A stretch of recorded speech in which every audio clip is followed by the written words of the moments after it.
Good evening and welcome to COVID-19 Contain or Mitigate, a debate between Tomás Pueyo and Robin Hanson on COVID-19 response policy. Tonight's debate is sponsored by endcoronavirus.org, which is a volunteer project of the New England Complex Systems Institute. My name is Patrick O'Neill, and I will be moderating tonight's debate.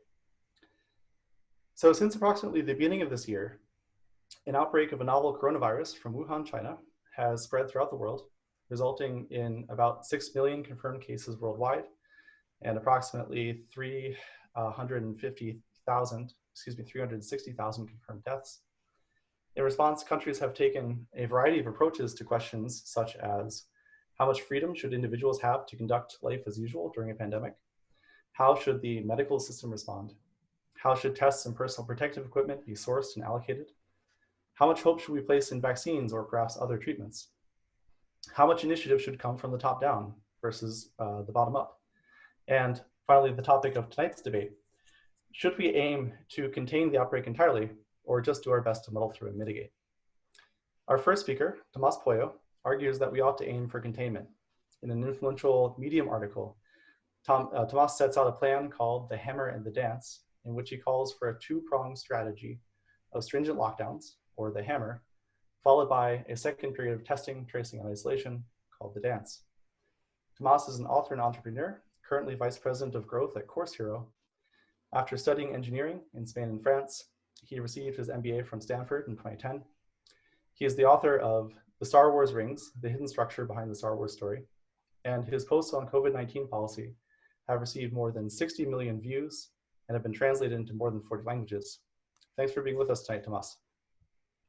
Thanks for having me. Great. Our other speaker tonight, Robin Hanson, is something of a skeptic of stringent lockdown proposals and argues instead for mitigation.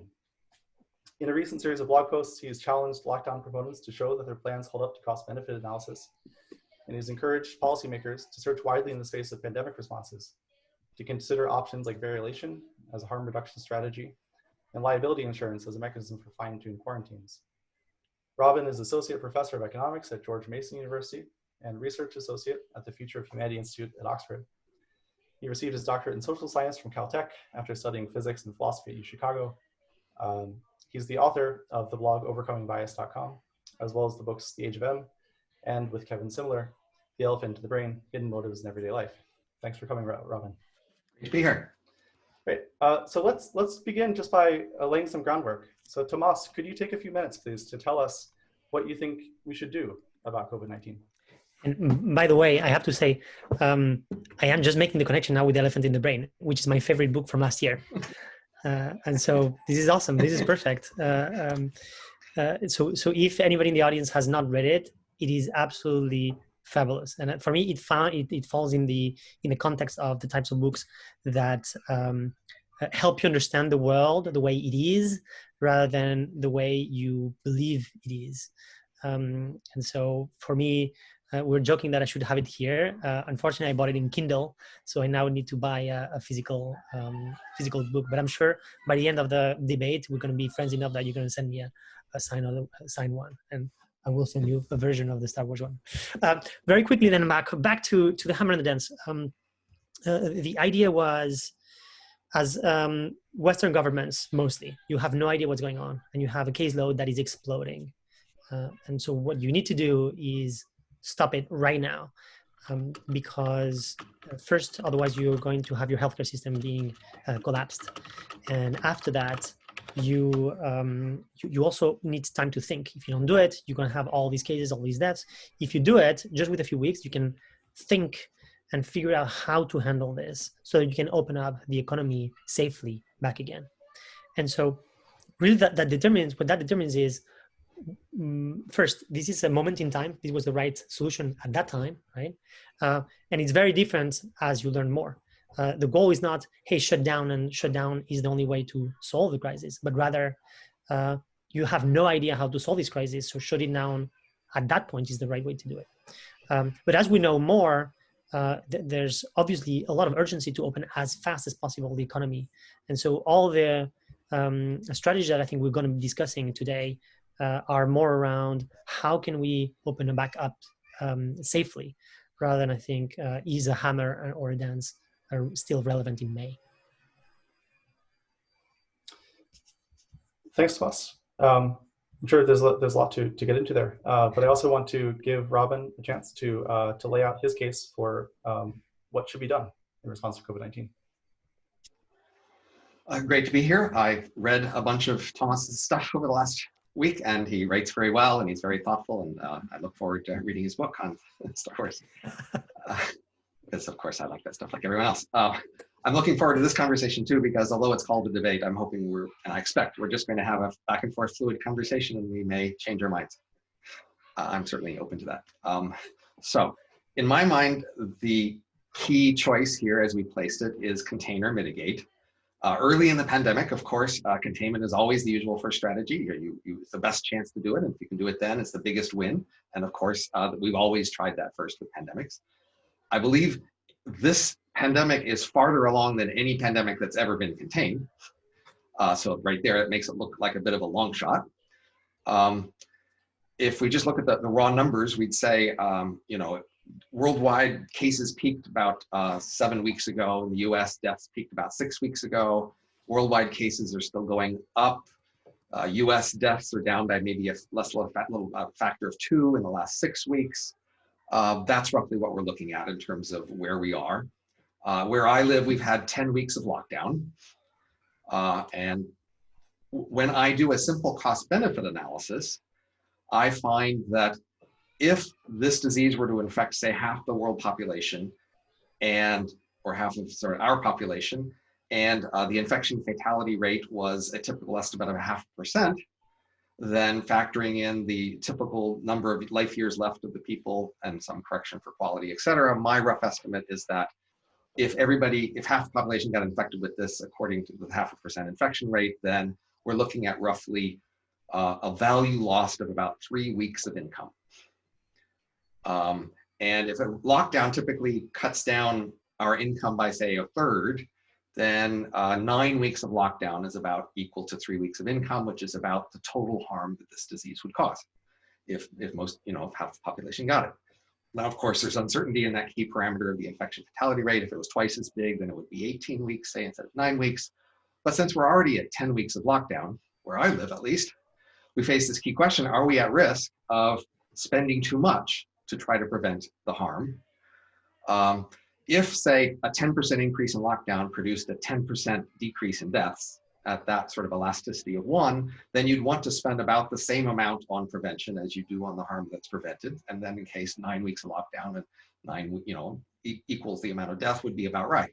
But when I do polls, I find that people say, no, they don't think 10% reduction increase in lockdown will produce a 10% reduction in deaths. They give a much smaller percent effect there. They think the elasticity is much lower, which would suggest we should have a much smaller amount of total effort we put in to prevent this, in which case we're at risk of doing way too much. If, say, if we have this decline of a factor of 2 every 6 weeks, how many weeks does it take to get that down to, say, then we have 18 weeks until we get it down by a factor of 8. I mean, it seems like it takes way too long to get it down to a level where, say, test and trace or some other method could deal with it without some massive lockdown. So that's my key concern there, is that we are at risk of doing too much. And obviously this is related to the competence of our systems and government. So yes, obviously there are places in the world that have managed this. Whether we can do the same now maybe isn't clear, but still we could probably do a lot better. And I'm happy to say that if we took Thomas here and made him czar and just put him in charge, things would probably go a lot better. And we might well be able to contain this in a cost-effective way. I'm willing to grant him that. But the key thing is we're not about to put Thomas in charge. We still have the same people in charge who screwed up so far.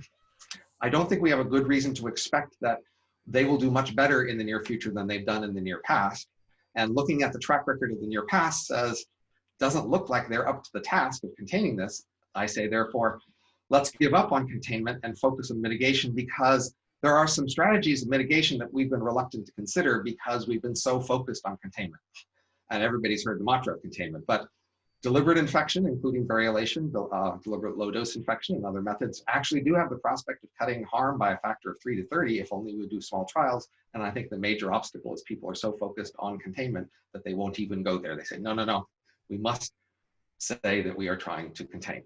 And let's have the conversation.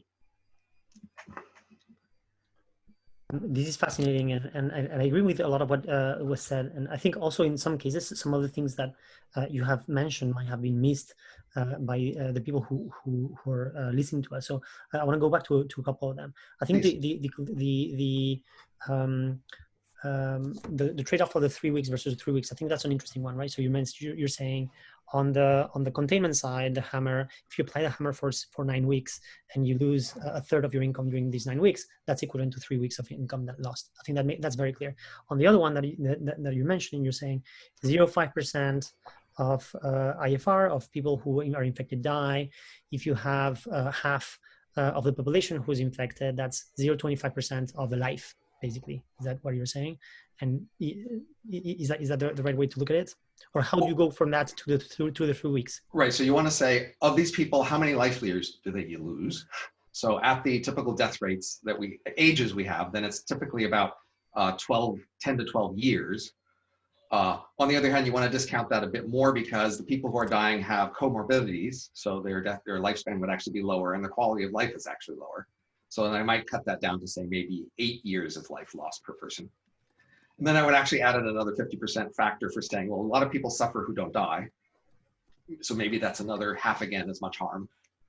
And then that's where I get the total figure of the 3 weeks. So it's multiplying the number of people, the fraction of people who dies times the number of life years lost times the quality correction factor times, an added on thing for a few more people will suffer who don't die. Got it. I think and maybe the part to clarify is maybe for the audience on around, and even for me, on the infected fatality rate that you're using of 0.5%, but you're also using the average of the years of 6 years or 8 years lost. So if you focus on the older audience, should you be also using the IFR for the older audience, or are you using the IFR for everybody? Well, so we're saying on average, it's about 8 years lost, averaging across everybody. Obviously, when young people die, it's much larger, but when old people die, it's much less. And so the stats I've seen is the average is technically 12 years if you took those same aged people and just took the regular number of life years of that age, but then I'm cutting it down for some other factors. So. And so I think the takeaway is, hey, on the people who die specifically, that's broadly speaking three equivalent of 3 weeks of income. I think that is reasonable. I haven't done the math, but I can believe it. I think the other piece that maybe we're missing is the depression on demand that happens during that time, right? What I read around the 1918 pandemic was that as long as this was running in the population, demand was suppressed, so people didn't want to go out and didn't want to consume. Sure. So we want to be thinking about an added lockdown harm, not the total lockdown harm, right? We want to look at a correction. So we'd say, for the policy, if we had no official lockdown, there would still be some degree of lockdown. There would be people hiding basically from each other. And in principle, they could hide too long. I mean, it's not obvious they would hide too little, but we presume that they would hide too little. And so we've added this policy. And so the question is really about the added amount of hiding or lockdown that we're producing in addition to what would happen naturally. And so, and maybe my point wasn't clear. I think that one of the key hypotheses on the hammer and the dance is it's a very hard hit up front for a few weeks, and then you're good, because there's very little of the sickness that's running, and demand is going to go up compared to something that. And Wuhan is a decent proof of concept of that. I mean, they did have a very hard hammer there, and it did succeed, within a few weeks of really crushing it dramatically. So the key question is, will we do that here? I mean, we've had 10 weeks of lockdown, but it hasn't been that high hammer of lockdown. Is anybody in the mood to put that size of a hammer down now? I mean, I could get behind it if elites would say, you know what, we screwed up, this wasn't a lockdown, we're going to do a much bigger lockdown now, and it's going to start now. And if they all got behind it, then they could make it happen. But if they don't, I agree with you. And I think that's a fascinating topic. So and before we jump into it, I think we need a little bit of perspective, because a lot of the debate is focused on the U.S. when we're in the U.S. Sure, it is such a special country. It is such a special country, and I'm usually not an exceptionalist. I don't like Spaniards love saying weird countries. We are weird, definitely weird. But the U.S. is kind of weird. And so just to take a step back, there's I was just looking last week at 50 countries that applied that have beat the virus, that have actually been able to contain it. So far. Yes, that's right, so far. And so out of these 50, 45 did it with a hammer. And then the remaining 5 are Japan, Taiwan, Iceland, Cuba, and South Korea.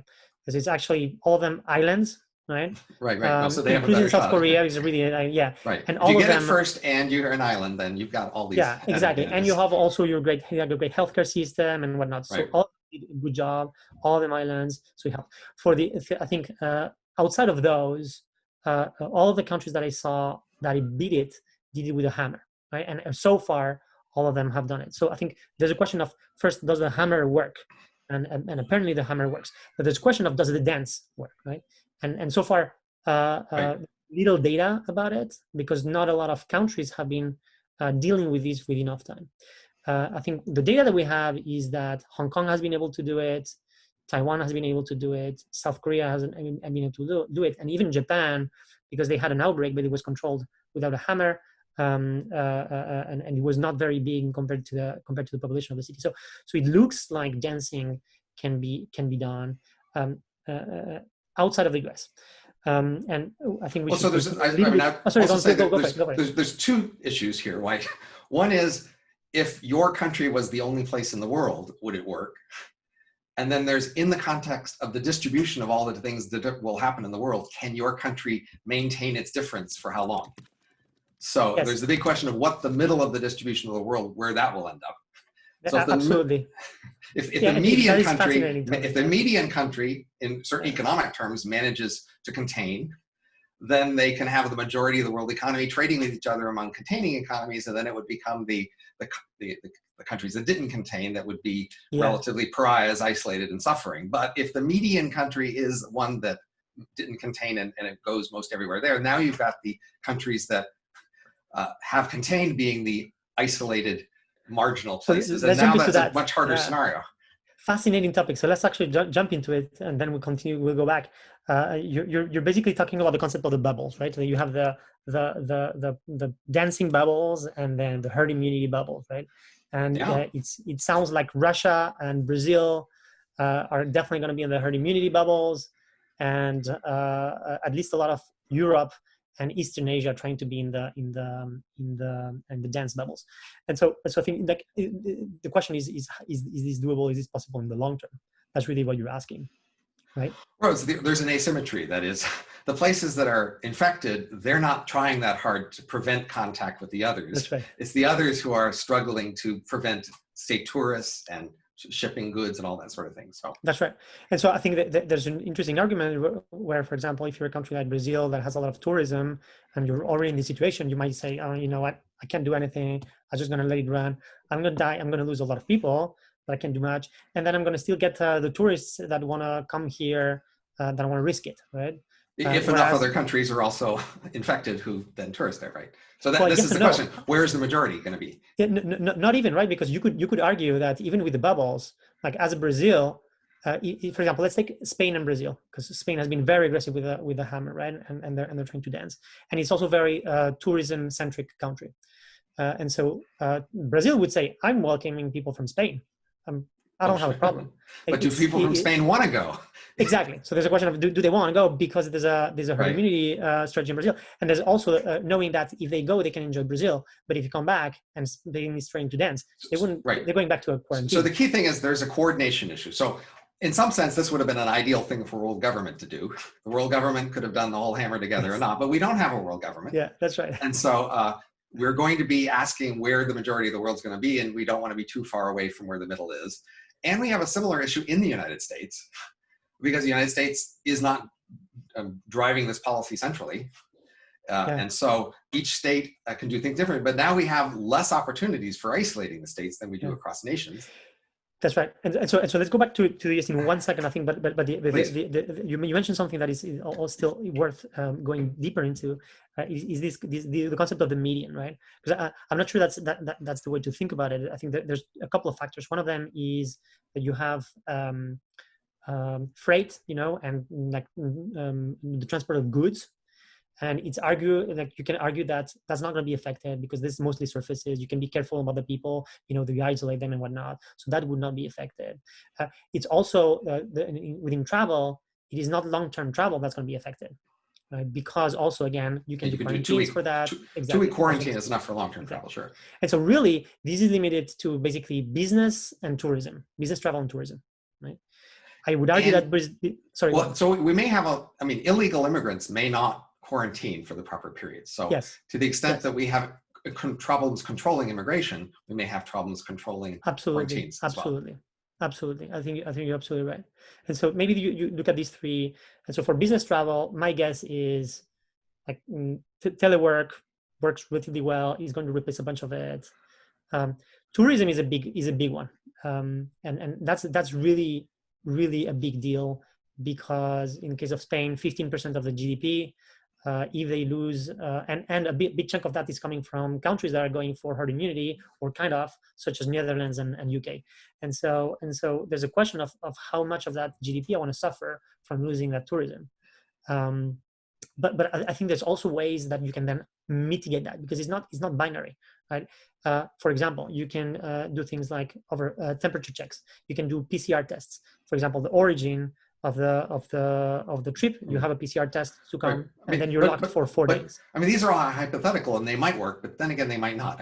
That's really the key thing we have to think about. What happens when actual governments, with their actual level of competence, do this? So, if imagine Brazil is next to Argentina. Argentina manages to hammer, Brazil doesn't. Well, it's a wide border there. How strongly a control do you expect to have across that wide a border? Can we really imagine within the same continent having these strong borders? And I think Argentinians that's an interesting example for also a couple of other reasons, which is the fact that the hammer doesn't always work. In many countries it doesn't, but looking into the detail of that matters. So I think, but very quickly before I address that, you mentioned one thing that's fascinating around theoretically. This is already the way Hong Kong, the way South Korea, and even Austria is actually tackling this. They are doing PCR tests in the airports, and they're obviously quarantining. They have temperature checks, and I'm sure as they learn more, they can reduce the quarantine time from 2 weeks to a few days. Especially because you can be. It's not about eliminating all cases. It's rather about diminishing the transmission rate as much as possible and seeding as few as possible. You can tolerate a few cases in your state, especially if the transmission rate is low. And that's also connected to one of the things that I think you've written about, which is fascinating, which is a heterogeneity, right? So it's not like any given case is going to create a massive spread. In fact, most of them don't. You have a few who are going to have a massive and outsized impact. And so if you limit but when one super spreader comes across the border and goes to church, you've got a problem. That's right.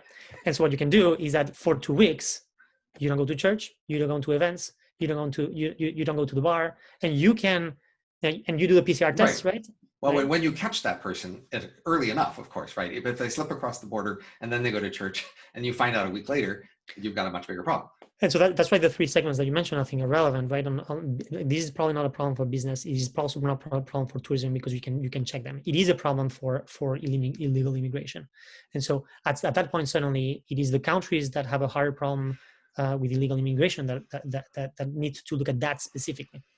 So right? the thing I'd like to, I don't know, push back is the right word, but to emphasize is that the world is this enormously diverse place. People have enormously different cultures and legal systems and ways to run their administrative agencies and policies and everything else. We see enormous variance. We can roughly explain some of it by attributing to some of the visible policies we can identify, but we shouldn't let us feel too confident that we know that we could do what somebody else did. Say Taiwan succeeds, South Korea succeeds, New Zealand succeeds. We'd say, well, some of these factors contribute, but the problem is if we just we roll our own. So what most governments have done is they've looked over the borders and they say, oh, that seems to work over there. And they just make up their own stuff. And they put together their own packages based on their own local philosophies and local opportunities and whatever, sweetheart deals they have with whoever. That's what produces the actual distribution of policy we see. Yes. And so if people were going to take, say, the Taiwan policy as a package, and they were just going to adopt it strictly, all the little parts in every place, we would have a much better chance of saying, let's copy Taiwan and do it. but that's not what we're doing. We are making piecemeal adoptions, which means you can't really be that sure whether your package will actually be that effective. I agree with you. We're slowly moving towards the US. I think there's another piece of the puzzle that we need to put before we go into it, and that's going back to the example of Argentina versus Brazil you mentioned, and it's worth mentioning a few more. Peru, Argentina, and India are three countries that actually tried to apply a hammer quite aggressively, and have not been able to stop the epidemic. Right. And so, which says which says, well, the hammers have details, and the details matter, and we don't necessarily fully understand which details matter in which context, how. And that's the thing that should be scary about this whole thing, because the variance matters enormously, right? It's not the median country that's going to dominate. It's going to be the worst countries that dominate the global infection rate. Well, yeah. So, and even within the US, it's the worst places that will dominate the overall numbers. Yeah. And of course, you can mitigate that by strong borders, but the question is, well, how strong can your borders be, and for how long? Yeah. Yeah. And so fascinating. So before we go back to the US and the borders, the one thing that you mentioned around this heterogeneity, I think that's relevant, because these countries made a decision based on available information, right? Which is, hey, this has worked somewhere else. Let's do it here. And then what they see is that it doesn't work the way they hope. Thankfully, we have they have a good comp. Because there's one country who just didn't do much, which is Brazil. And so you can actually look at what happens when you don't do much. So I think thankfully we have all these controls in the world to understand what happens and what doesn't happen. And so I think if you take an example like India, I've looked a little bit into India, I looked a little bit into Kenya, I've heard a little bit about Argentina, Peru, and Bangladesh.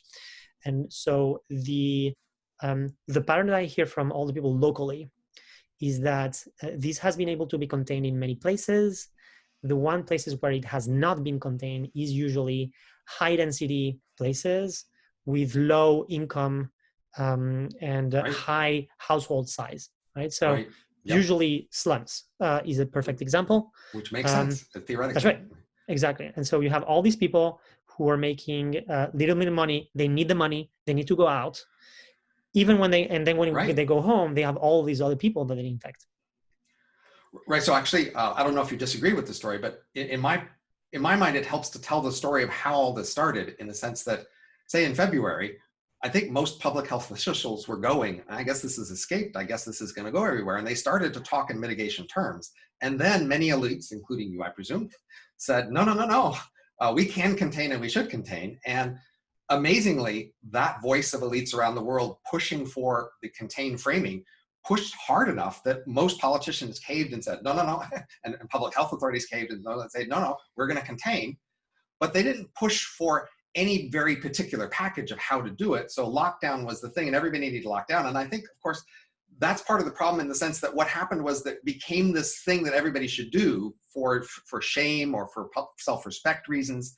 And it was more matched to rich countries than to poor countries. So India copying exactly the European or American style of lockdown was very expensive from their point of view, because they really can't afford that degree of lockdown. And especially a large fraction of the population simply couldn't afford that. Yeah. But they felt like they wanted to be with the world, and they would be self-respectable for doing what the rest of the world was doing. And of course, even the United States, which you have in strong lockdowns everywhere, even in the places that weren't having problems, and that they resent it now, and they look back and they say, wasn't that too much too early? And we have this problem of, because we had this coordinated sense of everybody said at the same time, lockdowns to contain, without much noticing the details of how the policies would differ, or even the timing and location would differ. That's where we are now. We are the net results of that sudden change of mind and change of heart and collective consensus, which now we are realizing, well, we're all different and we're all achieving different levels of success.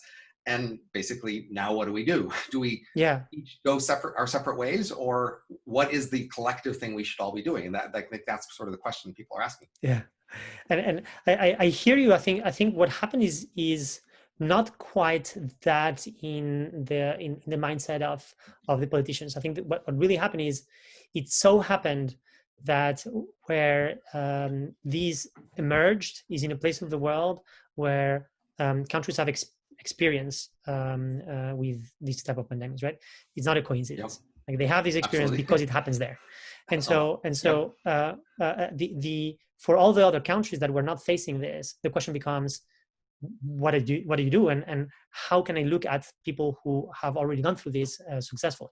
And the only examples were countries like Taiwan's, Hong Kong, cities like Hong Kong, Japan, South Korea, and China. And so that looks like the only available blueprint.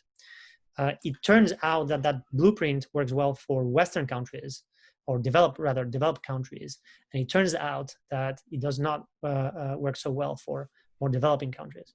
I think so. It's not more. It's the fact that nobody had any information about this. So you, as a heuristic, you go for what works, and it turns out that it doesn't work for some countries. Although we didn't actually copy it as much, perhaps, as we should have. In some sense, people like in Taiwan and Korea, basically, they had strong containment policies. Like if you had any suspicion, they would just put you away. You didn't have a choice about that. The US, we said, no, we don't do that sort of thing. Yeah. We made a lot of choices differently based on local cultural differences, even, and not copying the whole package. And I think that is, to me, the most important aspect actually of the hammer and the dance, where it is really very much buying yourself time to do the right thing. And unfortunately, unfortunately, in many countries they have done the right thing, and unfortunately in some they haven't. And that's where I think it's now interesting to go into the US. We could also ask this about Brazil and India and other places. I mean, they will also face similar questions to the US. Basically, the topic of the debate: should they give up yet? That is, when's the right time to give up?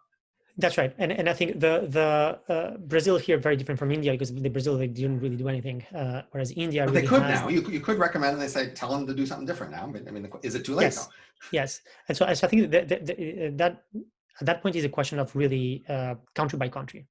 And so I think because we're in the US and we know the US situation well, I think it's worth discussing, especially because the US is again unique in a different way, which is the only country that I know of where the highest level of sovereignty relinquished its power to act. So the federal government, highest level of sovereignty, usually in a pandemic or any emergency, you want that higher level to take the reins, because you want more direction than letting people figure it out by themselves. But in the US, it didn't happen. And as a result, you have 50 small states with like 50 small countries, really, that you can compare with. Right. And you can really see the differences between for example, an Alaska and Hawaii, who not only took this seriously, but also are isolated enough that they can go for a dance. You have others like, I think, North Carolina or Georgia, Florida, Minnesota, Wisconsin, that are not controlling these too much. Many of these are reopening even without having it controlled. And you have right. And now we're much more vulnerable to each other within the United States. It's the prospect of closing the borders within the United States and preventing immigration is much harder to imagine. Right. That's right. So let's imagine it, right? Well, there's an aside, which I'm just, I have a PhD in formal political theory, so I'm just interested in politics in general. And so one interesting thing is like Trump's strategy of saying, I don't want to own this issue does make political sense, but then it's puzzling why that didn't happen in the rest of the world. Basically, you've got a problem, you think, well, if I own this problem and it goes badly, I own the failure. If I don't own this problem, I don't own the failure. If I think like, I'm doing pretty well already, maybe I don't want to own the problem. In some sense, why did the rest of the world, the top government, say, I want to own this problem? Why did the Indian government say, I don't want to own this problem? And hell with that. Like, give it out to other, give it to the provinces and let them own the problem. And so like, even in California, apparently, they just decided to say, no, the county should handle this. Like, even California's central government has said, like, no, we don't want to own this problem. The county health agencies, they're going to be responsible for making local county strategies. I don't know the detail there, and I'm sure it's not it shows a similar sort of political intuition that might happen even within big states, right? No, we don't want that's an interesting thought. If you look at a few examples there, Bolsonaro in Brazil definitely did this. Like he's basically saying, "Oh no, it didn't happen," except that Bolsonaro is not as deft as Trump in guiding the narrative, and so everybody's blaming him right now. What's his name? Boris Johnson tried to do it, and then he caught it. Right. But And he was still owning the problem in some sense. Johnson was still saying, you're right, it's our you're problem, right. we're going to deal with it, Yeah. which it didn't take the Trump strategy of saying, Yeah. no, this isn't our problem, it's your problem. Yeah, I think that Trump is an outlier because he is probably one of the few leaders in the world that can shape the narrative enough to convince a part of the population that all the deaths that are piling up are not his responsibility. Most other countries Right. that I know of can't pull that off. Right, but I mean, I think it's pretty clear that given his local context and abilities, he's not making an obvious political mistake, even if it's not good for the country, perhaps. But so therefore, we're going to have to live with this choice for a while. That it's at the state and level. I am agreeing with you, and I'm thinking that is much. My interpretation of it is it says more about his ability to own the narrative than a politically savvy decision anywhere else of the world without that ability. I don't see any other leader pulling this off. Like you have example, right? Putin is trying to pull this off, but the way he's doing it is by suppressing the data. Like, oh, there's no cases here, there's no deaths. We're good. Oh, we're losing a third of our healthcare workers. No. I don't know what happened to them. But well, in the US, yeah, it's very different. If half the world they failed, then they'll all have to come up with an excuse. But there's a lot of ways to point fingers, and so I'm not actually that confident that fear of blaming for handling this badly will actually make everybody do well about this. I mean, yeah. So I think we'll see there. But so you were talking about these different states.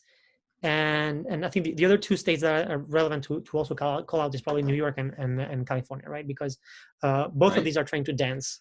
Unlike and in the case of California, there's a way that they can pull it off because most of their neighbors are also trying to dance.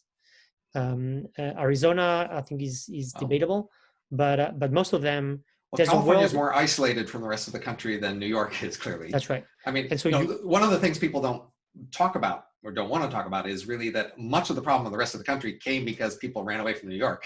I mean, yes, and so New York has a fair bit to blame there.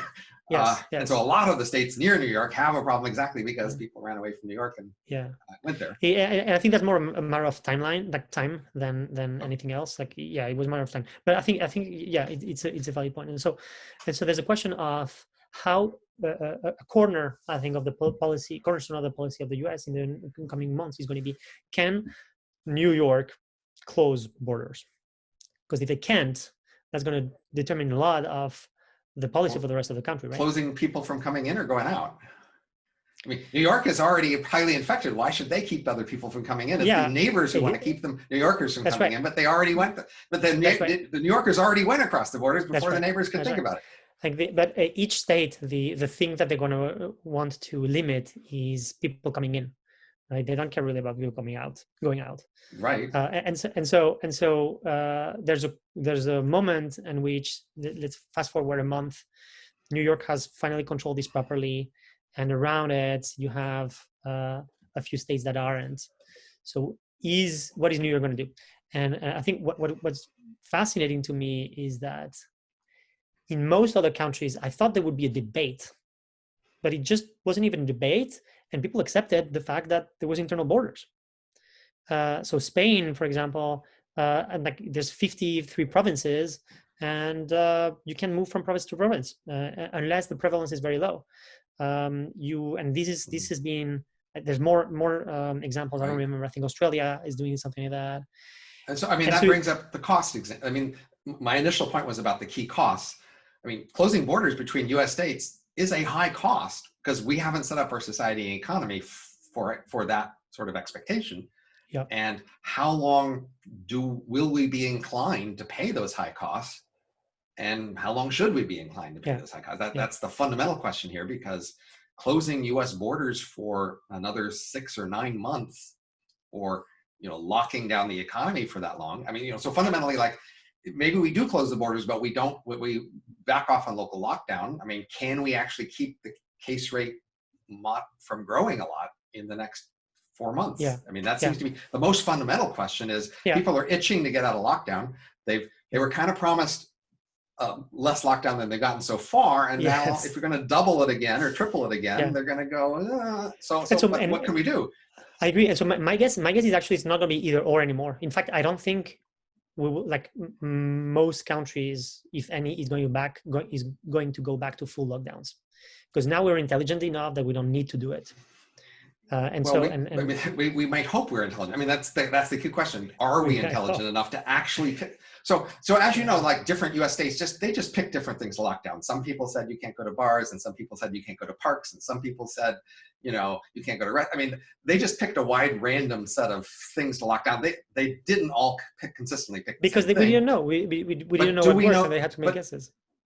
But do we know enough now, and will they listen enough now? So I mean, again, it's the same people who before were making all these random choices. It's not clear to me that they're going to follow some very expert, plan about which things to. So let's talk about that. Yeah, absolutely. I think. Do we know enough now? I think yes, and then we're going to know more, and the more time passes, the more we will know. I think very specifically, there's a couple of groups of policies that work really well together, like separately, but together can have a massive impact. Right? Masks is one; it's massive. The number of the percentage of the transmission rate that can take down single-handedly is huge. The combination of Okay, so even starting with masks, I mean, that is the easiest thing, right? You can imagine, say, for the next year, everybody has to wear masks when they go out in public. Even that, I think, for a lot of people is going to be pushing it. Yeah, I think you're right. That's on the margin of whether people will go for it. But if you need more, is that enough, or do we need more? Here's why I think it doesn't go back to these decision of one or the other. It's like, if you, for example, let's take California. They're going to do masking, right? Masking is mandatory in public. They're going to do testing, contact tracing, isolations, and quarantines, and they're going to keep doing that better and better and better. And the more you can do that, the more you can reduce the transmission rate up to a level that even if you get seeds from outside, you can still maintain this low. There's also more measures. You can also do quarantines early on for people coming in. You can also do these measures that I was mentioning before that are more intelligent, that reduce the cost of people coming in. Not only that, but also this, as we mentioned, this is very outbreak driven. This is not an illness where everybody is spreading it to 3 people. Like most people are spreading this to 0.2 people, and then you have a few that are spreading it to 50, 100, right? And so then you can go into the details of these outbreaks, and you can actually shut them down. Prisons, meatpacking plants, rehab centers, care homes. And so you can actually start tackling these things, being very intelligent, and then suddenly you are dramatically reducing the outbreaks. You were talking about outdoors versus indoors. Indoors is one of the biggest drivers. So you can try to push many of these activities outdoors. You were talking about church, for example. There are several outbreaks in churches, but you can change the way church works, where some of it is online, some of it is outdoors, and the parts that are indoors are very carefully orchestrated, where you don't do communion with the priest giving you the communion, right? You have a maximum amount of people in the church. You leave all the doors and windows open. You keep people a few feet away. So Thomas, I'm happy to admit that you've been studying this carefully, and you're smart, and a lot of people have a lot of good ideas. My doubts are more about whether our existing political systems are capable of listening to that and integrating and giving the kinds of political pressures they face. Because they can't have a 6-month commission. They can't have somebody study this for 6 months, right? Actually, if I may interject here, I did promise a light touch in this debate, but I think it would really help to clarify for the rest of the discussion, and perhaps this should have been posed at the beginning. Where are your thoughts pitched in terms of degree of like ideal solvency, right? So when you ask what should we do, there are several ways that you could interpret this question. One question is like, what should I do if I were plague czar, and I had like dictatorial ability? And then another question is like, what should I say if, for example, I had an hour to meet with the head of CDC, and I would whisper something in their ear, and that would get that would sort of work its way through the machine and result in some effect on policy. And then maybe one last level of thinking about this question is like, what should I do as a private citizen with normal resources at my disposal? And I would like to hear from both of you. Where are you pitching your plans? Is this are we talking about ideal plans or real plans, or perhaps sort of private? I think that's an excellent question and an excellent way to frame, and it's a great contribution. Do you want to go first, Thomas, or should I? No, please go. Okay, so I would say I'm more looking at this from the point of view of an ordinary citizen who's suffered for, say, 10 weeks of lockdown so far, who's looking around and saying, things don't look so bad. I'm not so sure why I was locked down all this time. Who's itching to not only go to church, go to restaurants, go to work, meet with their friends, to get outside and go to the beach. I mean, from that person's point of view, that's who the politicians are thinking about. The politicians are looking at that person and saying, what can I tell that person that that person will believe and reward me for? And so the fundamental game is from the ordinary person's point of view. If this politician told me to lock down for another 10 weeks, would I say bullshit and fire him?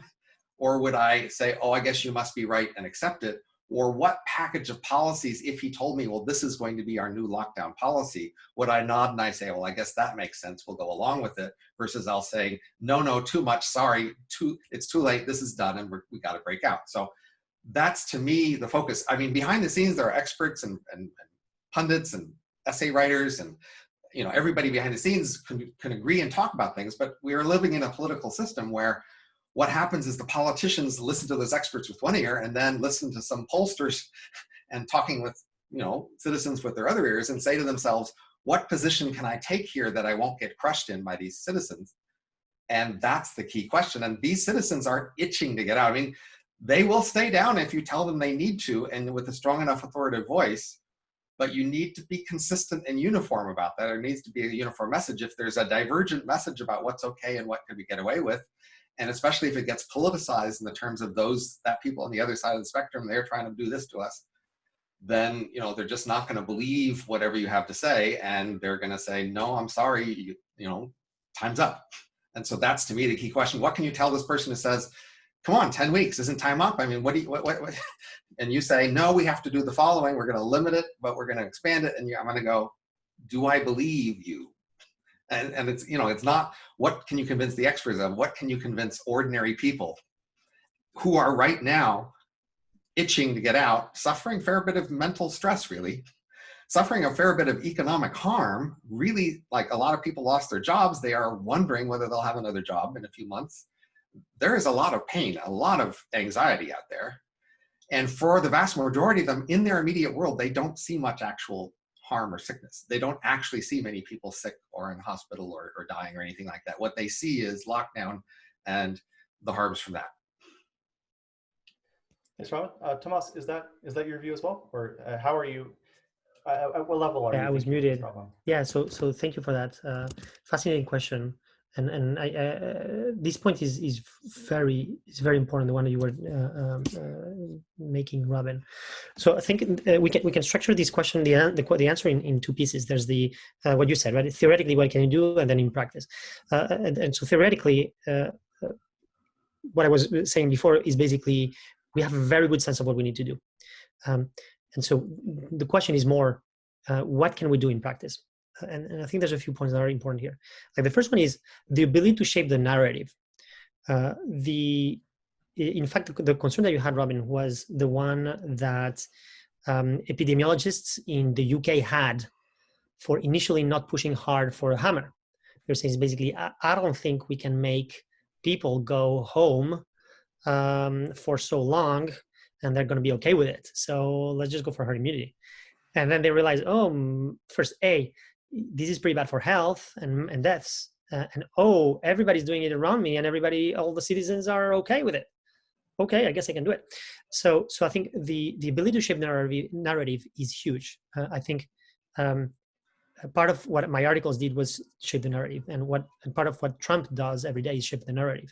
And so really, I think it's very much a big part of the solution is just the ability of government to shape the narrative.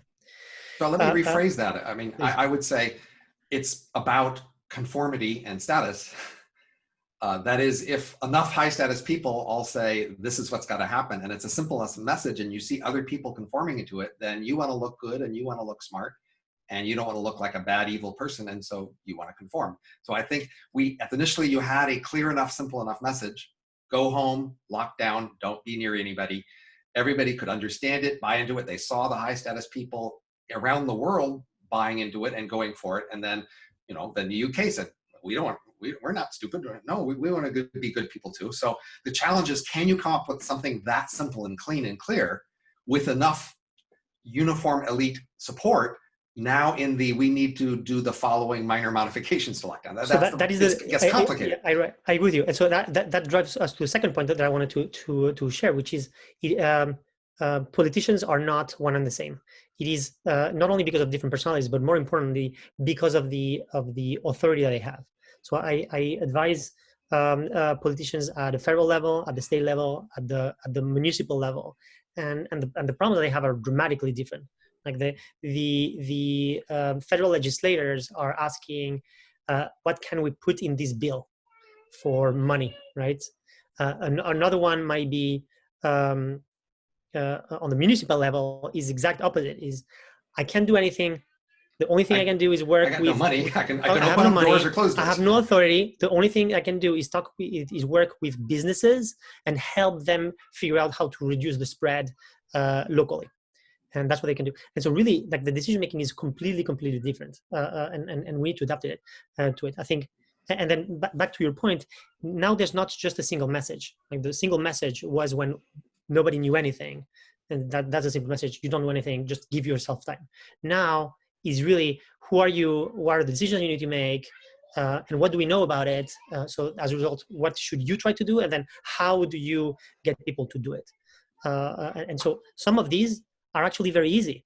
If the government of California, for example, is doing contact tracing, and they're working on it, and they're investing more in it, because it is the right thing to do, it is a cheap thing to do. You don't need to buy into the population. Legislators from the federal level have put money for that, right? So there's different things that each one of these can do to reduce the transmission rate. And then actually there's very few of these decisions that during the dance we need citizens to make. One of them is masking, and the other one is physical distancing. But otherwise, you can. You need citizen support for all these decisions. That is, no, you don't need support for contact tracing. You can have that. Well, you have to support that they are willing to pay for the budget. I mean, it's going to come out of a budget, so they're going to have to approve the budget. Yeah. And of course, if you have a contact tracing app, people have to install it on their phone. They'll have to support that. Yeah. So the app is not going to work. So just forget about that. And then because it is impossible to do in most countries, and for the money, it's also not. It's a non-problem, because the question is going to be, what does my party say? And if it's my party, I'm going to say yes. If it's the other party, I'm going to say no. So it's more of these individual decisions. I think that it matters. So yeah, you want to say something? Pardon me. I have a report that we're having audio problems. So if you don't mind, could you give us a second to try to repeat? Okay, we'll pause. Okay. Well, we can keep chatting. In the meantime, we will not chat about anything interesting. You should send me your address so then I can send you a copy of the book. Although then I have to leave my home and go to the post office, right? Yeah. I think you can do it. Oh yeah, right. Yeah. Just drench the book in bleach beforehand. What state are you in, by the way, Robin? Virginia. And is still a full lockdown in place? Yeah, I mean, go out, right? my haircut place just on tomorrow will start having haircuts. So that's the thing. So I'll get to have this shaggy thing done next week. Be careful. Like, haircuts is actually a high risk one. Right, but it's also high value. I mean, a lot of people really. Yeah. I mean, that's a tough case, right? I mean, if you're allowing haircuts, you can allow. I think we're back on, guys. Okay. Okay, great. All right. Tomás, did you have the floor? Say again. We're live again. Yeah. So what part of what I said should I repeat or nothing? Because I can just summarize what I was saying. Just at a high level, theoretically, what are the decisions that need to be made? I think they're known at this point. It's more a matter of how to do them. And the 2 points that I think are important there is, one, there's an ability to shape the narrative. And the second one is, different governments have very different decisions to make at different levels. And in most cases, a lot of these decisions are technical, and only a few require citizen buy-in. One of them is masks, and the other one is physical distancing and hygiene. And these matter, but I would say my simple theory of politics is when the public notices something and cares, the public wins. When the public doesn't even know something's happening, then experts and lobbyists win. Okay, so with respect to the COVID pandemic, unfortunately, most of this is pretty visible to the public. So and they are likely to have opinions on a lot of these things, like going to the hairdresser, going to church, and things like that. So given that context, I predict that public opinion is going to be very important about these things because the public will be paying attention to them and they will have opinions. And again, like most things, how electricity is regulated, et cetera, most people don't know, they don't care, they can't be bothered. So, that's behind the scene thing. But this is not a behind the scenes, especially with respect to lockdowns, who can go back to work, how close they can have to be at work, where do you always have to wear a mask, can you go visit your friends, can you go to Thanksgiving dinner, Christmas dinner? I mean, these are going to be key questions. I mean, most people I know have been saying, I don't want to visit anybody, I am just staying at home, right?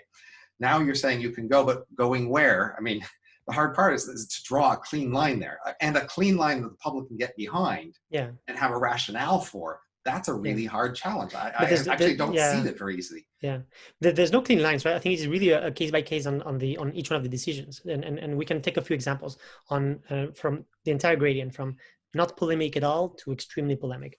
Right? So the not polemic at all, testing, doing more testing, doing more contact tracing. I think that's not polemic. But even on testing, I've seen people, people I know say, Congress should pass a bill spending $250 billion on testing, and it's not crazy that should happen, but of course it hasn't happened. It hasn't happened because politicians don't think they would get enough support. So I don't think that's a reason. Say again? I would like to let you finish your point though before Robin interjects if you want. I just interrupted you about testing. Sorry, a different gradient. Yeah. Testing is political because look at this bill that doesn't get passed. I remember now. Yeah. So I don't think that's the reason why, because in most countries it is not a non-debate. Like, testing is good, and we should have as much as possible. And the only debate is why don't we have enough?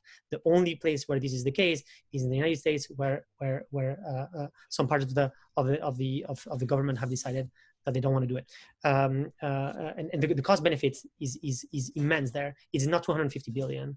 It is maybe not even the millions. So it's very, very, very, very economically viable. And so I think testing actually, I don't think is going to be a problem at all. But you can go into the other opposite, which is, for example, actually 2/3 into the polemic. When I was talking about churches, right? I think that's polemic.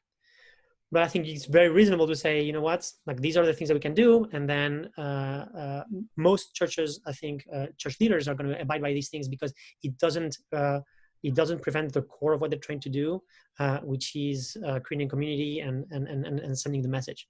I think it is going to be very polemic. For example, if you say we cannot have football season with people in the stadium, that I think is an interesting one.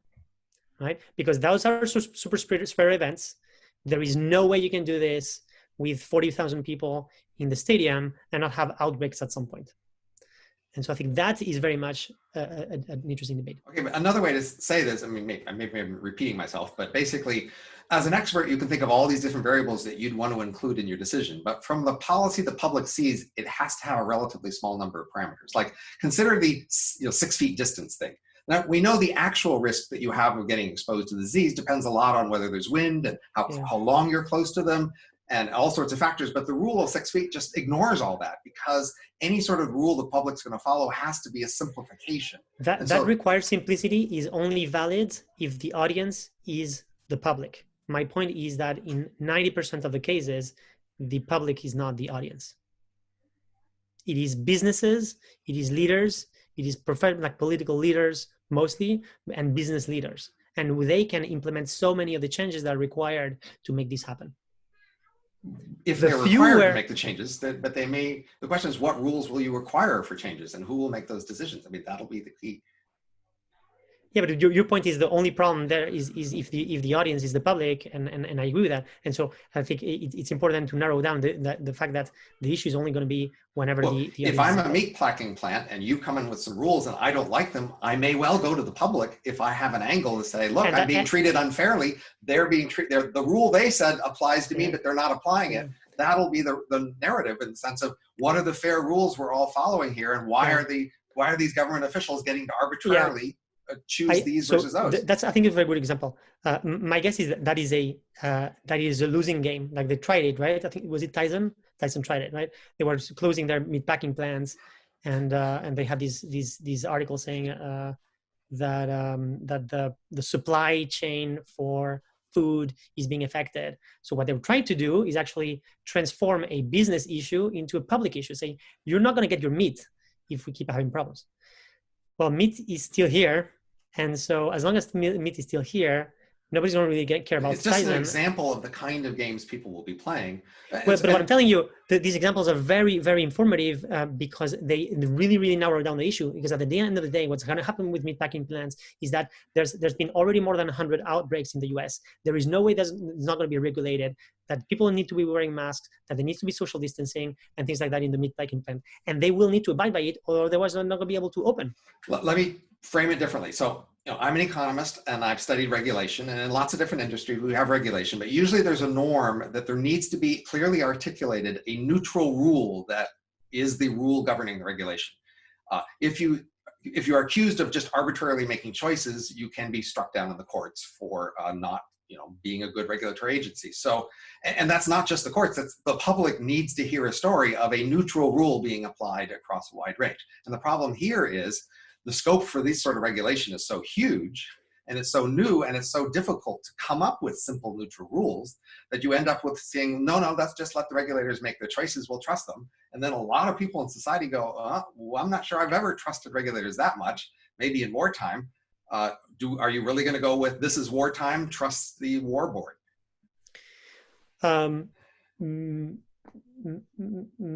I see your point, but I'm not sure I see how it applies, because at the end of the day, it's not just one law that you want to do and you want to debate forever. There's like 100 small regulations you want to do, and in many cases, actually, the businesses are in for it, because most businesses don't want people to think that their customers or their employees are going to catch the virus. Like if you're a meatpacking plant and you have an outbreak of 100 people don't want to go there, work there. So you actually have an interest in actually abiding by the changes in your business to make sure that there's no more infections. The same thing for a restaurant. Like if a restaurant says, actually, you know what, I don't care. But that's all ignoring regulation. I mean, even if there were no regulation, yes, restaurants would try to convince you they're safe. Grocery stores would, libraries would. Ignoring regulation, there would be this dynamic of each kind of business trying to convince you that they're okay and they're safe. The question is about adding in the regulatory layer, and is there a consensus for a kind of regulation that we will accept when we get into all these ways that things are treated differently? Again, up till now, we've had a pretty uniform regulation, right? Everybody go home except for a following limited list of, critical care workers like alcohol stores. Yeah. Everybody else. So let's do this. I hear you. Let's do this, because I see you keep going back at the theoretical level, and then I'm taking it back to specifics, and then I'm shutting them down. So maybe let's do this. Like, do you have a specific rule or law or something like that you think is realistic, that the government might want to be able to do, and is unrealistic for it to be passed? I don't have a proposal, but what I'm predicting is just less lockdown becomes the coordinating point of the political game. People can get around less lockdown. They can get behind that. And that's in fact what they'll be doing. They'll be saying, look, we trusted you guys for lockdown. You've had it for a while. Look where we are. We don't trust you to go farther. We don't think this is working very well. We want less lockdown. And that will be the coordinating point around. If you're saying, no, we need more lockdown, but it's this complicated thing and it's different in different places. No. And then that's going to be a hard message for them. Yeah, for sure. And by the way, I am the fact that you propose the hammer and the dance, a key part of it is because we can lift the hammer quickly. I am not a proponent at all to keep the lockdowns on. I think it is a very specific tool for very specific things. If you are able to reduce the transmission rate without lockdown, it is a crime not to do it. because it's so expensive. And so in most cases, most countries in the world, most states in the United States, they should be opening up or already open and very careful on what they're doing. So this then becomes sort of the key political economy question. If you're framing it as the hammer and the dance, who is the regulatory power in charge of the dance?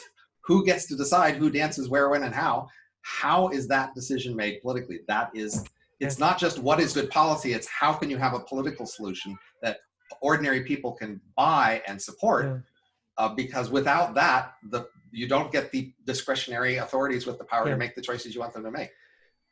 Yes, and what happens usually is the highest level of sovereignty is the one deciding where that decision gets made. In most countries, they kept it at the country level.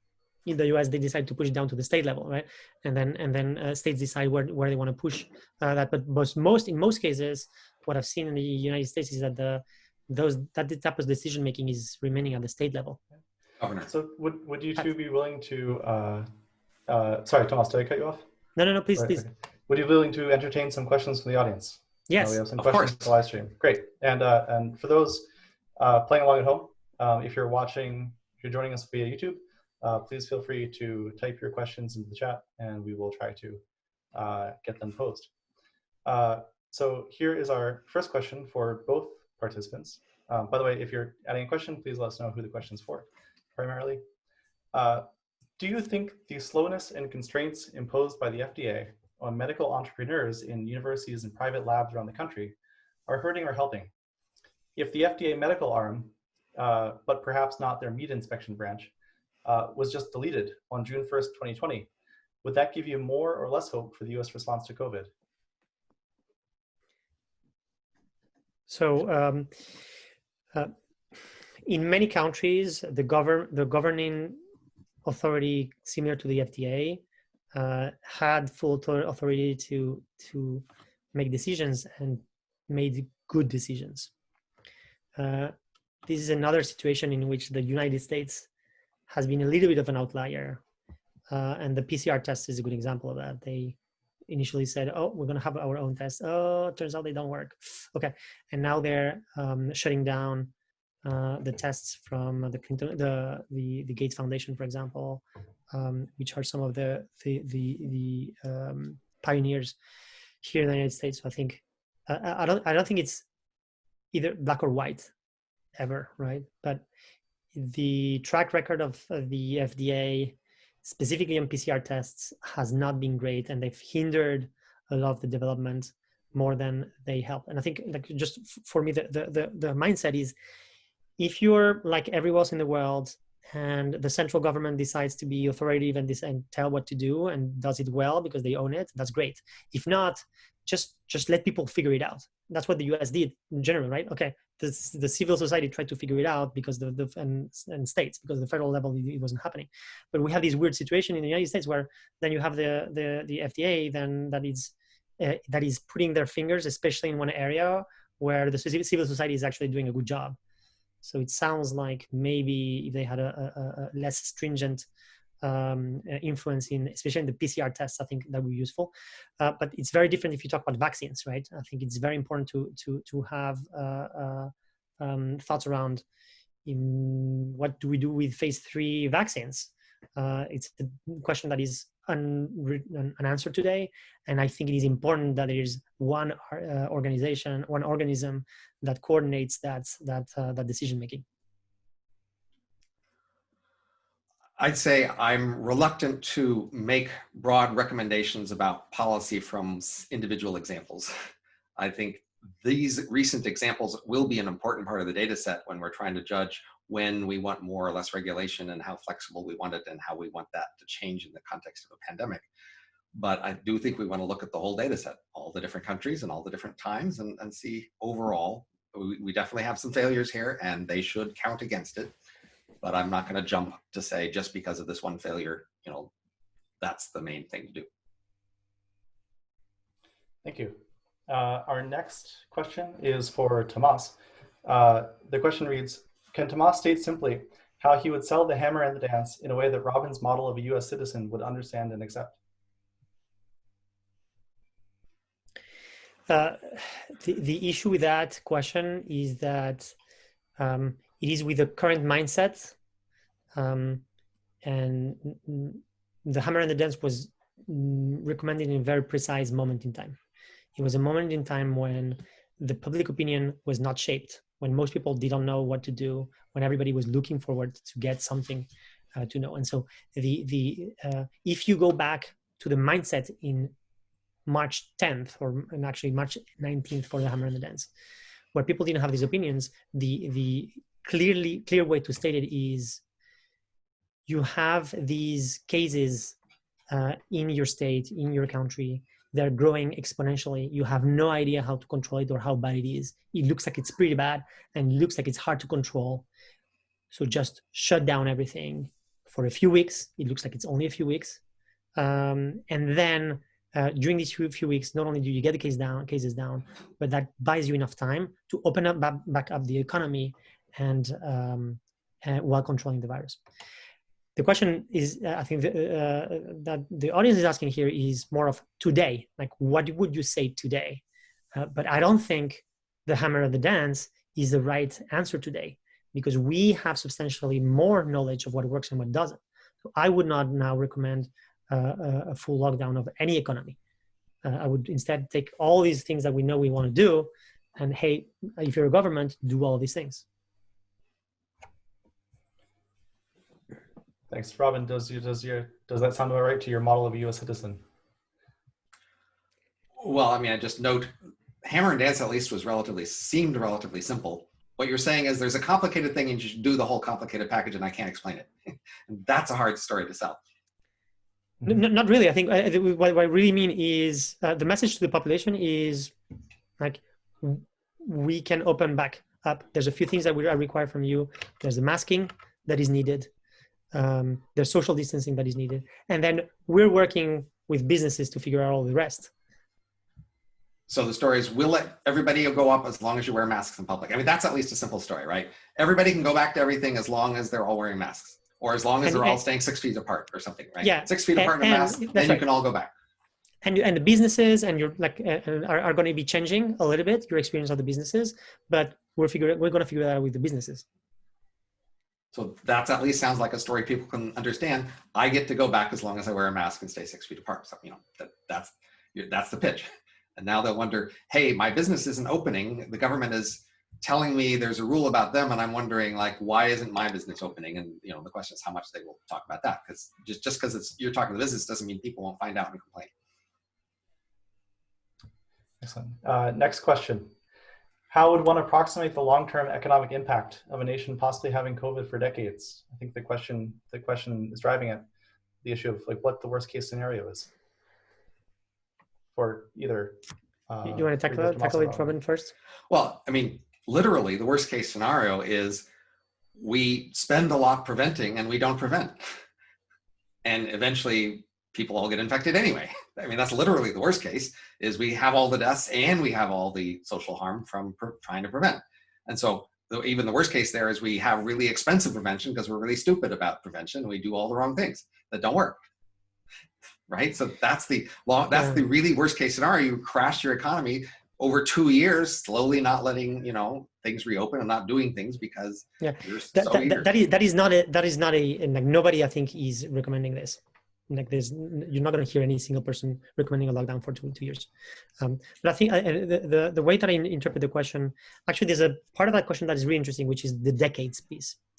And I think that's very interesting because it opens up two scenarios. There's a scenario where the vaccine works and the one where it doesn't. And that matters because if this is really endemic and even vaccines are not going to really work and we're just going to have it, and then the flu is like going to be like the flu and it's going to like mutate and all that, I think that is an argument for herd immunity as fast as possible, right? You eat it fast, and then the rest of the economy is open. I think because the bet of the hammer and the dance is that you can actually dance for a long time until there's a vaccine, and the vaccine actually works. Right? And the cost of the dance is actually not high; it is low, but it is higher than not doing anything. And so there is very much, it is important whether there is going to be a vaccine or treatment. Sorry, I'm saying vaccine, or but it's a vaccine or treatment in the not so distant future. So if there's something in the next year to 3-4 years in terms of treatment and vaccine, I think there's an argument there, a debate to be made, right? If it's 6 months, it's a no-brainer that I think the dance is better than the hammer and then the herd immunity. If it's a 10 years, I think there's no debate that the herd immunity is better. But in between, it's unclear. Yes. We have a couple questions that I'm going to try to amalgamate into a question for Robin, and then Tomás, if you'd like, please feel free to respond. So Robin, it seems like you've laid a great deal of stress on making real plans that are robust against real institutions, real political actions, et cetera. And the question here is, what happens in the real case if we try variolation, which is an idea that you've proposed? That is variolation robust against the crooked timber of American political institutions? So if you could perhaps first briefly describe what variolation is, and then give your view on it. So with many viruses, we apparently see a dose effect, that when you get a lower dose of the virus, you suffer less. We also see a delivery vector effect by whether it comes through the skin or the throat or the stomach. And so variolation is the idea of deliberately infecting people with a low dose or a better delivery vector. And the main thing we would need, that I would be asking for, is to allow a small trial just to test that. I think it's a better than 75% chance that in fact it would lower those risks by that much, but it hasn't been allowed as a trial. Once you allow it as a trial, then of course, in some sense, you have to allow that treatment, i.e. giving people the low dose of the vaccine would have to, of the virus would have to be legal. That's all I'm asking. Is to make it legal. I don't need any central government pushing it or whatever. I think once it was legal, then people would be tempted to get the deliberate infection of the low dose just in order to get past it and get back to work and get back to their lives. I think if you added on some sort of pandemic passport where you had to show some low, if you had recovered, then you could go out and work more easily, that would add to it. But there are good reasons to do that anyway. You don't necessarily have to add that on. So if it was possible to get infected with a low dose and have less harm, many people would choose to do it, especially young and healthy people who want to get back to their lives. And that's all we would need to do. I mean, some people would not do it, of course. They would find it horrifying and refuse to get anywhere near it, and that would be fine too. The main condition I would ask is just, the obvious commonsensical condition. If you're going to deliberately infect someone, you have to isolate them until they're recovered, because you will know immediately that they're infected, and then it's very cheap to isolate them, and that's an obvious condition. You might say, well, what if they do that, anyway? I might say, well, even today, people might deliberately infect themselves. This would just make it easier for them to do and lower great many costs. So a lot of people, when they think of pandemics, they immediately think, what will the central government do for the whole policy to make us all do things? And not all responses to pandemics need to be centrally administered or managed. And in fact, yeah. I actually agree with Variolation. I think it's a great idea, and it illustrates, I think, a philosophical point that is important here. The reason why lockdowns are important is not because they protect you; it's because they protect others from you. Right? And so Variolation, like, if you go and do something that's dangerous for yourself, go and do it, as long as it's not dangerous for other people. So variolation is perfect. If it can give you a benefit, go and do it. I think there are some issues there, such as, for example, pressure. Like, some people might have pressure to go through it even if they don't want to do it. It is probably linked to inequality, where people who are some that are in a weaker position are more forced to do it. So I think it's not as easy as it seems. But if we, especially if we can save, if we can avoid these shortcomings, I think it's a reasonable idea. Is variolation a good strategy for countries that have had otherwise competent pandemic responses, or is it more appropriate for last-ditch efforts? One questioner from YouTube wants to know. It's a plan B. It's additive, I think. It's additive. Like, it's independent. Whatever you do, variolation as an option sounds reasonable. If it's a herd immunity, you accelerate it, go and do it. If we're dancing and it's going to buy you liberty, go and do it. If you think you're in a place that will manage to contain it, then you will be less tempted to be variolated, i.e., But still, if you're tempted and you want to do it, I don't see a reason to stop you. Our next question reads, troll face emoji. Robin, are you willing to variolate? Yes, but I mean, I am in a high-risk group. I'm over the age of 60. I don't have other comorbidities. So, I mean, the general policy, we recommend young and healthy people as opposed to old, sick people. You know, but certainly if I get to cut my risk of death by a factor of 30, then and I saw the risk of accidental infection being substantial, I might well go for it. I mean, you know, it's the bird in the hand versus the 30 in the bush, right? I mean, and they're mean biting birds, and they are tough, and you don't want those birds. Stay away. Yes. Tomás, are you in? I don't want to catch it. I understand the reason why policy would allow it, but I don't want to catch it because I've read about all the horrible things that happen to so many people, not just death, right? But if you thought you were likely to be accidentally infected, if you're living in Brazil, say, and that's where it's going, then you might say, this is going to be the thing that's going to lower my risk. Yeah. Well, it's a very interesting debate because the US actually might get into that direction, right? So it is a decision to make. And in fact, it is one of many factors that we're considering to potentially move.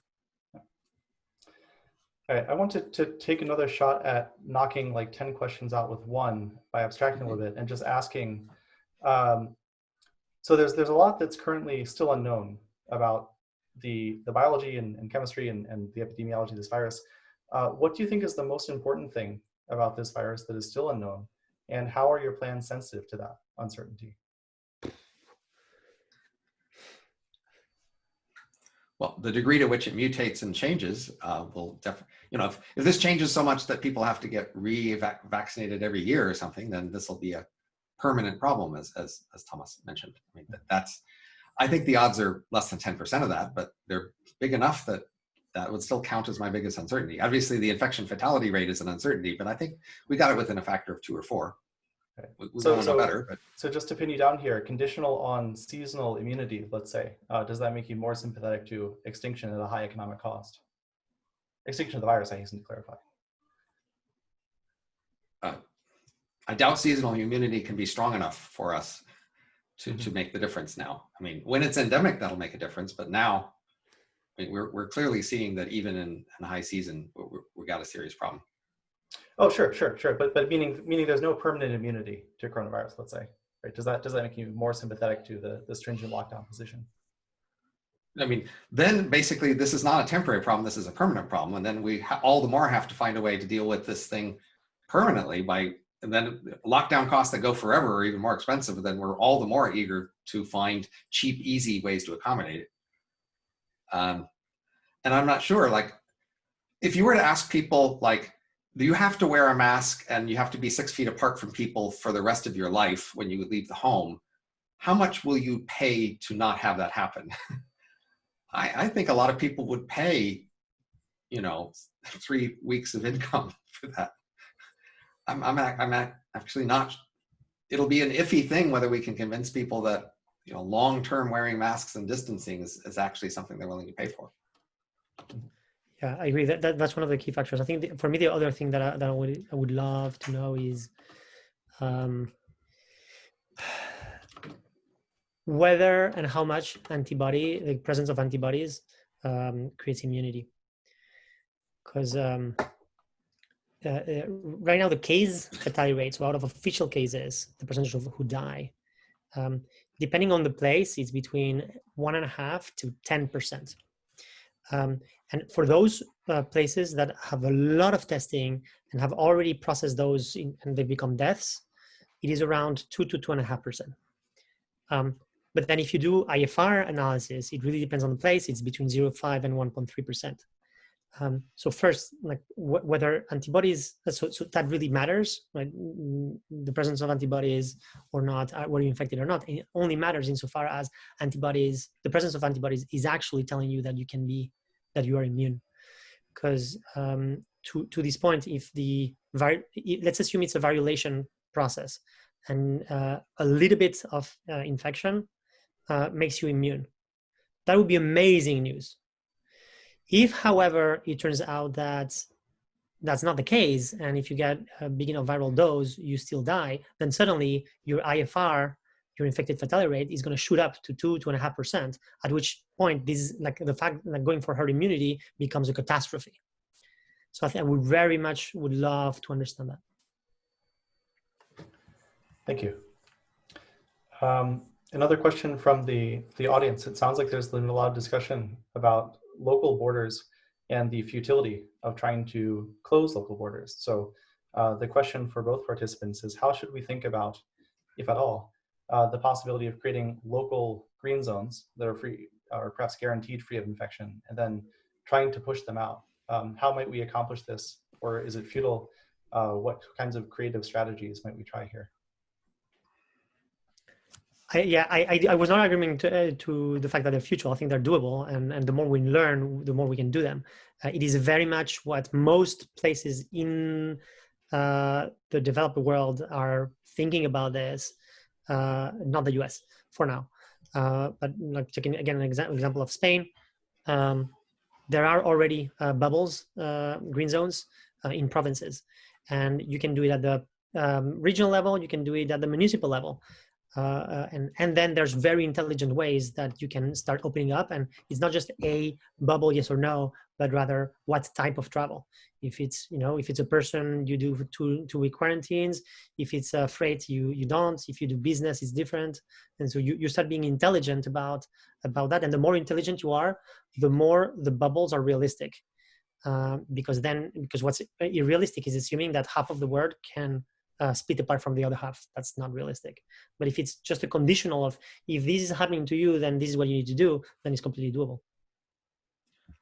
To me, it just highlights how expensive these prevention efforts are. I mean, I agree that if it was important enough, it would be doable and you would be done and we would accommodate. But geez, if you think about, like, if you were asked a year ago, under what conditions would you be willing to support these kind of policies, you'd probably have gone pretty extreme into how bad it would have to be until you do these sorts of things. Similarly with wearing masks all the time and keeping 6 feet apart, you'd say, this needs to be a pretty big problem.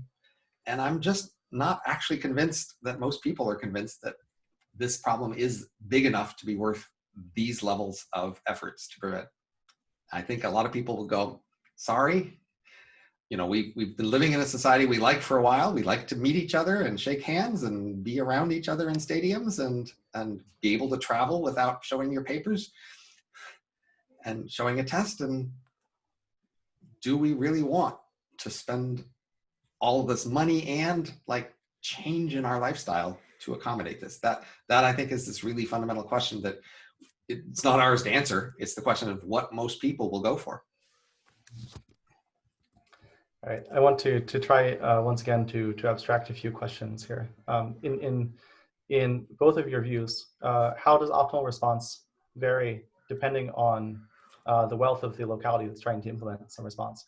And is there should there be a role for transfers between localities in order to achieve efficiency? That is to say, perhaps should the US be subsidizing responses in poor nations, or perhaps have subsidies between rich and poor states and so on? There's always lots of people willing to argue for and justify transfers. It's a favorite thing all through the world, all through time. As an economist, I'm not seeing efficiency arguments for transfers here per se. And a lot of the policies do scale reasonably with wealth, in the sense that most of these things we're talking about cost you time and trouble.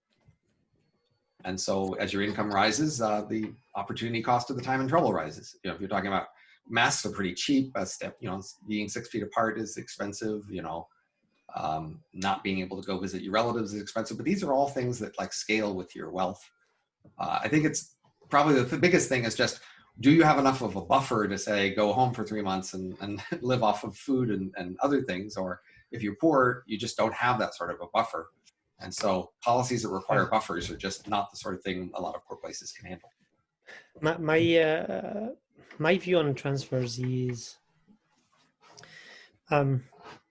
if you want to take a policy that is better off for everybody as a whole, but then hurts some people more than others, then you actually want to make it and then have a transfer. It happens that this might be the case, right? Where if, for example, it turns out that having a hammer and the dance is the right way to do it, but the hammer impacts a lot of people who have a low income, right? Well, it makes sense to have that and then have a universal basic income while you have the hammer. And I will go for a UBI instead of, for example, unemployment insurance, because then obviously that has the problem of having an incentive not to work and things like that. So I think it is very reasonable. It depends on specifically what is the decision that you're making. Is that going to benefit the group, and is that going to have losers and winners? And if so for example, we can already predict people who go to sporting events and people go to church, they're losers. So should we hand out extra cash to people who are sports? No, because that's their individual decision, right? So in fact, there should be a tax for that because they're getting the benefit. No, but the people who happen to like sporting events in church, they are suffering more than the rest of us. No, for your own decision, if you want to suffer, because it's your decision to make it. It's a decision based on a preference. So if you differ in liking sporting events more, then you are suffering more. And that's how the economists would see it, at least. You differ and you can no, prove because there's no choice. There's no choice on that. There's no choice on that. There's a choice in that one. Whereas like in unemployment, there's no choice. Like you like as a society, we say you have to locked out and then you suffer. Same for example for globalization. For me, I think that if you had a policy where you lower barriers, that benefits everybody through lower consumer prices, but then that benefits like there's sufferers which are in the manufacturing sector. If you don't give them payments for that to compensate for that, I think that's a mistake. And then you have losers and winners, and the losers are going to be angry. And so here, this situation, there's a choice. And in fact, making that choice is costing to the rest of the population. So for me, it's more like, for example, tobacco or drinking and driving. These are individual situations that have cost for the society. But we can both want to discourage certain choices and acknowledge some people were more inclined to make certain choices. And so sure, we could take that second feature as a feature of people who are suffering more if we wanted. I predict we don't want to. I'm bringing these things up just to show that no, people don't actually want to transfer to the people who like sporting events more. They are much more inclined to transfer to the poor just because they want to transfer to the poor. They don't actually want to transfer to losers. Losers is an excuse here to transfer to the poor. Yeah. The other losers they don't care about. I still don't think your argument is valid because there's the choice there. Well, it's a choice based on a preference. If you like sports, then you want to go to sporting events, then you choose to go to sporting events. Well, but same, like it's a choice to drink and drive. So, because should we compensate you because you drink and drive and have a risk for you? No, we should penalize you because it's your choice to do it and it's bad for society. I agree that that's how people will think. I'm just pointing out that would be rejecting a compensation of the losers. We do that all the time, and I'm just pointing out we usually don't compensate losers, and we make a few exceptions. No, I don't think that's true. Like the loser in the drink and drive is actually the people who suffers the accident, and they definitely get the compensation. Some people like to drink more than other people. Let me try to sharpen this question a little bit. So let's suppose that I'm COVID-19 positive, and I want to visit a town that's free of infection to go to a football game because I like football. How much should the town, if the town had the ability to offer me money, like cash money, to stay home, perhaps they would be indignant about it. But could we even measure the amount of money that they should be willing to pay to convince me to stay home? Putting aside all questions of morality, of course. So that's to say, what is the early in an infection, or perhaps at some point you want to say like, well, the infection's too far gone that it's not worth trying to compensate people at all. Well, if it was a difficulty of measurement thing, then it would be a different conversation. It's usually not. It's about, do we even want to do it? Yes, of course, measurement is hard, but it's an intermediate thing. You have noisy measures, and you can measure some things better than others, but that doesn't usually turn out to be the actual thing that people turn out. Okay. Last question for both participants. What is the single thing that private citizens, individuals, should be doing that they're not currently doing? Wear masks. Wear masks. Homemade, like surgery level and 95, whatever you have, wear masks, wear them well. And don't get, so that's the first one, and the second one, and there's only two, don't get into confined environments with a lot of people with whom you're singing, talking, and touching each other for a long amount of time. Give yourself some slack. I think a lot of people have been bucking up and being brave and, you know, plowing along, and we're proud of them for that. But it's stressful and it's wearing you down, and give yourself a little slack, you know, indulge yourself a bit, maybe just visit a friend and shake their hand, one friend, if that's what it takes to make you feel a little better. Yes, then wear the mask the rest of the time, but just like give yourself a little slack, and because people are really getting worn down here, and this is hurting people. And if the friend has a little bit of virus and it can help you Make sure to get the low dose then, yeah. It's even better. Just stay home after that. Okay. Well, thank you very much. I'm afraid that's as many questions as time will allow for tonight. But I'd like to thank both Tomás and Robin for a very lively and collegial and hopefully productive exchange. I want to close by saying that you can find more of Tomás's work at medium.com/@TomásPueyo or on Twitter under the same handle. And you can find Robin's blog at overcomingbias.com. And he's Robin Hanson on Twitter. Thanks also to many volunteer staff at endcoronavirus.org for helping put this conversation together. And thank you everyone in the audience for watching.